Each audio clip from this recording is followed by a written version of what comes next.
So how long till he tells Chloe?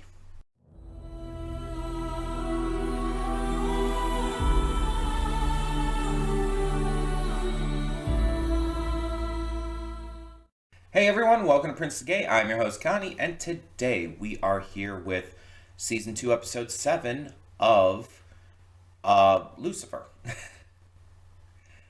And last time he told someone. He told his therapist, whose name I still keep forgetting. I don't know why. I really don't. It has to just be because it's not said often enough. But he not only told her the truth, because he'd been doing that all along, but he showed her, he proved it. Kind of left her in a state of shock. Um, but that comes down to, like, now what? She obviously had not the reaction he was clearly hoping for, but his mental state is not in a good place. He's not in a good place emotionally and mentally, and I don't think that's going to help with that. So I don't know if after that reaction. I don't know if he's going to be willing to tell Chloe or to prove it to Chloe or anyone else at the moment. It feels like with this revelation, with him showing her though, I feel like he's got to show Chloe by the end of the season, or she's got to see it somehow, right? It just feels like it would be weird to hold off on that at this point. I mean, I understand, like, a lot of these kinds of shows and all will, like, hide that big secret and hold off on it for a while. I get that, and I understand why, for storytelling purposes, but with the way that the narrative has gone, especially in this season, I feel like it would make no sense if they held off on it any longer.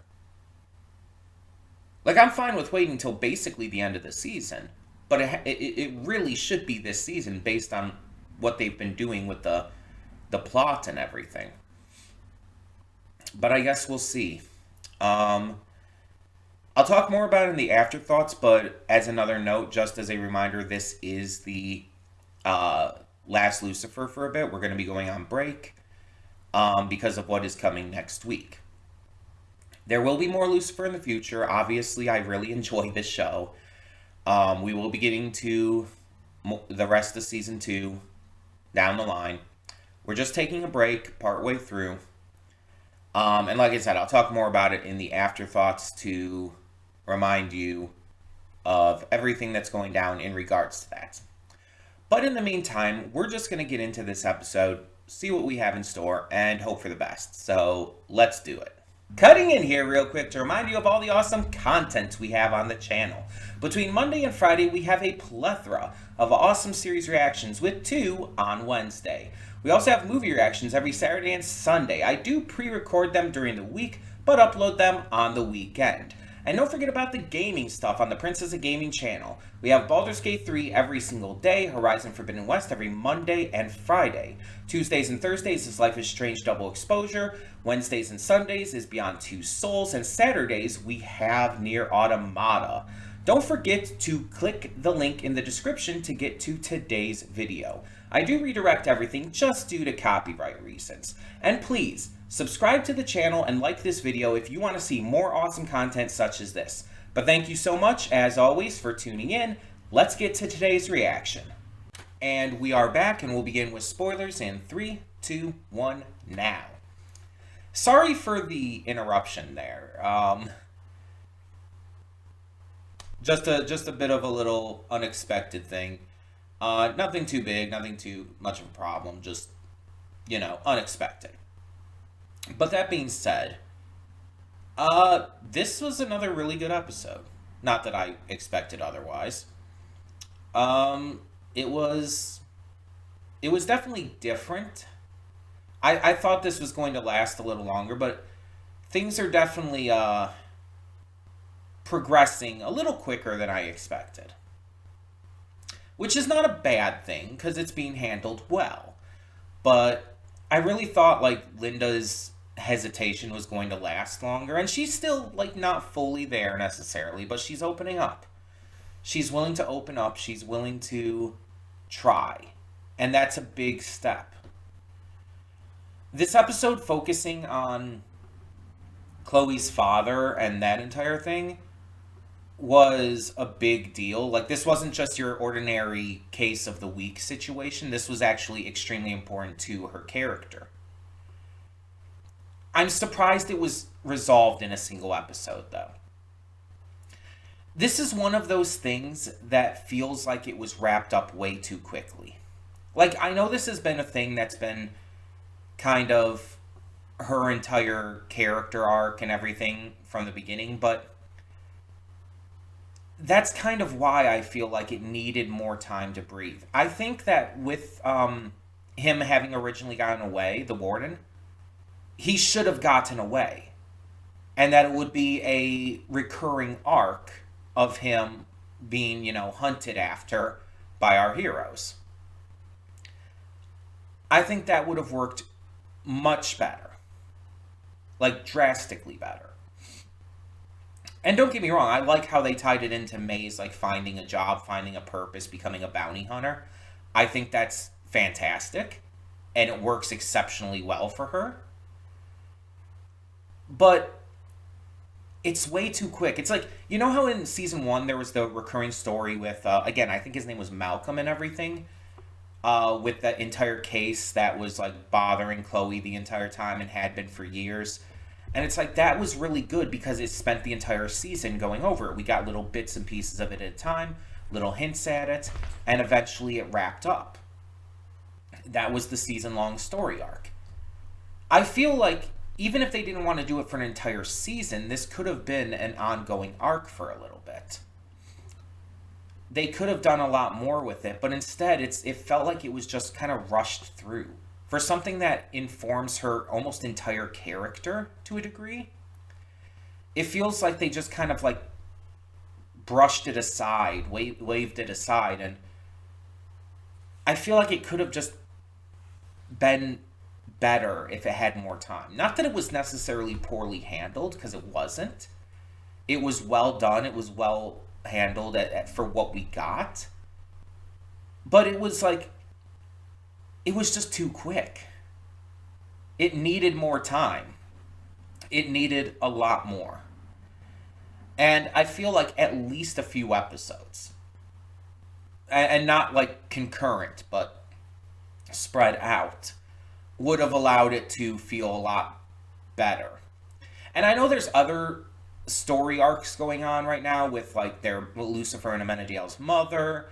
You have Linda finding out and everything, although that seemed to at least be partially resolved this episode.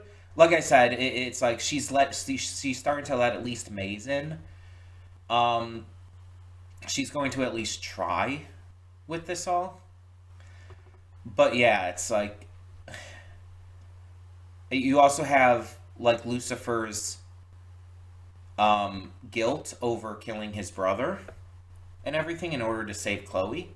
It's like you have multiple ongoing story arcs instead of just the one main one that season 1 had. And I think that's almost a mistake. Because while the season is longer, and that does help,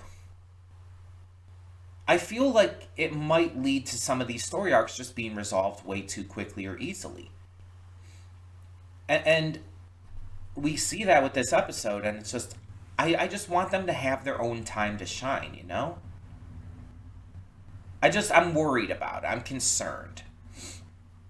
And hopefully everything is resolved in a way that calms my fears and that works out well, but I'm worried about that. I feel like it was like too quick. I could almost say the same about the stuff with Linda. I feel like there should have maybe been like at least one more episode and it could have ended much the same, except maybe Maze like was already gone by the time Linda opened the door, and then maybe next episode you could have Linda like reaching out to Maze instead. I think that would have been a little better. I think that could have like added just a little more time, a little more depth into it. Um, but we still have to have her reconnect with Lucifer still too. There's there's a lot that's just going on. And it just feels like this episode was resolving a lot very quickly. And again, I want to really say here that I liked this episode. I'm not like just complaining because I hated the episode or anything. No, I actually really liked the episode. I like how it handled all of this stuff as best as it could. I just wish that there was more time for a lot of these plot lines. I just feel like they could be even better if they were given more time to breathe. It's not quite the same, but it kind of brings up my thoughts on the entire binging versus taking your time watching something argument. It's again not quite the same, but with that entire argument on like how you watch a show, I've made my opinion very clear. I believe that binging hurts the overall enjoyment of a series. That you gain more from the show and from its plot lines, its characters, and everything when you take the time to watch it over multiple weeks. It allows you to truly like take in everything in over time and grasp what you're watching. It allows it to mean more, allows it to have more of an impact on you, and it allows it to stay with you longer. When you just binge a show, it's like, oh, you watch it in like a couple days and then you're done. And then you move on. And it's just like, what kind of impact did that give to you? Like, you may have found it good, you may have found it entertaining, but it's not going to stick with you that way. You don't give it time to stick with you. And it's kind of the same here. It's like this plot line could have been like a big deal. But when you end it in a single episode, the same episode you basically bring it up in, it's like it's not going to stick as easily. It's not going to be as impactful to the overall experience of this show. I'm just I'm just kind of disappointed that it was resolved in one episode. I was honestly more invested in stuff with Maze and all in this episode. And honestly, like I said at the end of the reaction and all, Maze is kind of becoming one of my favorite characters. Like in season 1, I was okay with Maze, but I didn't really like love her. Like she's kind of like a bit much for me, you know? But this season they're like doing wonders with her. The other episode, like her expressive reaction towards Trixie complimenting her and everything. Like I very much made a big point of how that was a big deal for me personally. How that like was very relatable and how that affected me. And now you see her here and the soft way you notice she's talking when she's talking to Linda. Because Linda's her friend. Like, they're super close, but with Linda having found out about this, like, you can almost hear the pain in her voice talking to her. Especially after, Linda tells her that she found out and everything. And at the end there, where she's like talking about getting her first paycheck and all, she's so excited. She's so happy, like genuine joy. Because not only just because she got paid, but because she found somewhere where she can belong, something that she's, into, something that she enjoys. She found a purpose, and that's a big deal for her. And she was so excited to share that news with her best friend. Like, we see how Lucifer's grown and changed. We see even how Chloe has grown and changed. But I honestly think Maze has had some of the best development in this series so far. Like, I would not be surprised if by the end of this series, if she was my favorite character. And I welcome that, like, wholeheartedly. Like, bring it on. That's the kind of shit I love. When a character develops in a way that makes me just absolutely adore them. The one of the biggest examples for me is the series Ruby, with the character Weiss Schnee. Weiss was not my favorite at the beginning of the series. My favorite originally was Yang. But through especially and most notably volumes 4 and 5, Weiss like skyrocketed for me. She became my favorite character like by a large margin.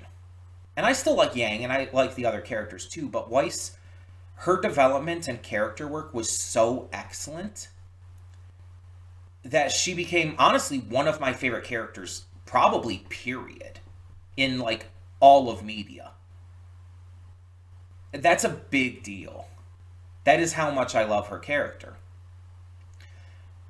And I didn't feel that way at first. I didn't like despise her or anything.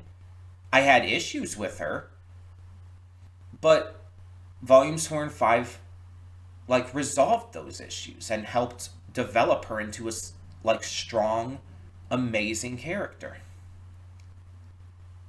And I feel like honestly kind of the same way towards Maze right now. Like I didn't despise her or anything at the beginning. I had my issues with her, but I still liked her as a character. But her developments and growth here are just amazing. And I can't wait to see that continue, honestly. I'm very excited for more of Maze right now. Above anything else. Like that is like the biggest thing I'm hyped for with this series. But but this is honestly a really good episode to close out on for now. Cuz like I said, we are going to be taking a break. Just due to how I tend to go with these shows and everything. I tend to like to have like a little break in there to like stop the even possibility of me getting burnt out. And I think it's the right time for that. I think it's like just a good time for that. Plus, as I stated last week, Gentry Chow versus the Underworld starts up next week. And I don't want to wait on that. That is a series that I am extremely hyped for. Also extremely worried because it's on Netflix, but that's another story. I'm extremely hyped for and I don't want to wait. And I already said in the past that I was going to take a break somewhere between episodes 6 and 10 for this series, so it works out. Now, I do want to specify something here. So, the first episode of Gentry Chow will not be next Wednesday. It'll be next Thursday because Thursday is the day it comes out. I didn't realize that initially. I thought it came out on Wednesday. But yeah, it comes out on Thursday. So we're going to have to get to episode 1 next Thursday instead of Wednesday. But after that, each episode will be on Wednesdays. It's just a single week to like deal with that with, but not really anything I can do about it because the episode won't be available until then. But because Netflix, the entire thing will be released at once, so I'll be able to get to the rest of them at the regularly scheduled day. So we'll talk more about it there, but I'm very, very excited for this series. I have a lot of hope and faith in it, and I just hope that Netflix does as well. It's a long shot, but, you know, we'll see how that ends up working out. But we will come back to Season 2 of Lucifer, and I'm going to try to make it as soon as possible. I'm not going to specify, I'm not going to promise anything exact. But if I can't get to it again before the end of the year, which, considering how little time is left in 2024, I'm going to try to get back to it in January if at all possible. That's my goal. But again, I'm not going to promise anything because, you know, things don't end up always working out according to plan. But we'll see. We'll see. Either way, tell me your thoughts on this episode of Lucifer Season 2 down in the comments below. And thank you so much, as always, for tuning in. For now, I'm Connie, and I'm signing off. See y'all next time.